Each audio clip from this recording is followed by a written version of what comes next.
5 আগস্টে বাংলাদেশের উপর দিয়ে একটি ঝড় চলে গেছে। এই ঝড়ের পর বাংলাদেশ এখন শান্ত আছে বলে মন্তব্য করেছে বিএনপি চেয়ারপারসনের উপদেষ্টা বীর মুক্তিযোদ্ধা আব্দুস সালাম। আমাদের ভাষাকে নিয়ে আমরা গর্ব করি, আমাদের সংস্কৃতিকে নিয়ে আমরা গর্ব করি। আজকে দেখছো যে সেই চারুকলা ঢাকা বিশ্ববিদ্যালয়ের এখান থেকে এই বাংলার ঐতিহ্য নিয়ে সেখানে মিছিল হবে। আমরা যখন ছোট ছিলাম আমরাও মেলায় যেতাম। এই দিন মেলার মধ্যে আমরা উৎসাহ উদ্দীপনায় খেলাধুলা করতাম, বিভিন্ন পুতুল বিভিন্ন কিছু আমরা সেখান থেকে সংগ্রহ করতাম, পুতুল নাচ দেখতাম, অনেক কিছু। কাজে আজকে গ্রাম, অনেকেই হয়তো গ্রামে যাওয়া সুযোগ হয় না, কিন্তু তারপরও পারলে গ্রামে যাওয়া।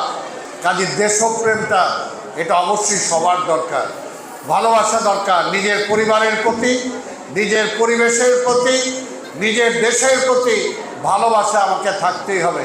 আজ সোমবার মোহাম্মদপুরে কিশলয় বালিকা বিদ্যালয় ও কলেজে আয়োজিত বর্ষবরণের এক অনুষ্ঠানে প্রধান অতিথির বক্তব্যে তিনি এসব কথা বলেন। এ সময় দেশকে ভালোবাসার আহ্বান জানিয়ে তিনি বলেন, আমরা যেমন নিজেদেরকে ভালোবাসি তেমনিভাবে আমাদের দেশকেও ভালোবাসতে হবে, দেশকে গড়ে তুলতে হবে।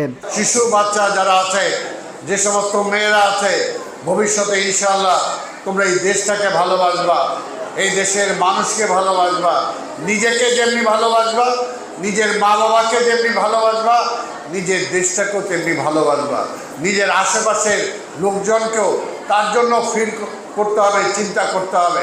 তিনি আরও বলেন, আমাদের কৃষ্টি, কালচার, শিল্প, সাহিত্য সবকিছুই আমাদের কাছে মূল্যবান। আমাদের ভাষা ও সংস্কৃতিকে নিয়ে আমরা গর্ব করি।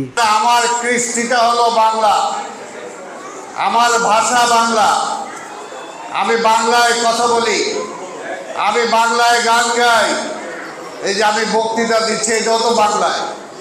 কি কথা ঠিক কিনা? সেই কারণে আমার মায়ের ভাষা বাংলা। এই বাংলাকে প্রতিষ্ঠা করার জন্য আমাদেরও আগে অনেকে বুকের রক্ত দিয়ে গেছে সেই পাকিস্তান আমলে। এর আগে বিদ্যালয়ের বৈশাখী মেলা উদ্বোধন ও ঘুরে দেখেন তিনি।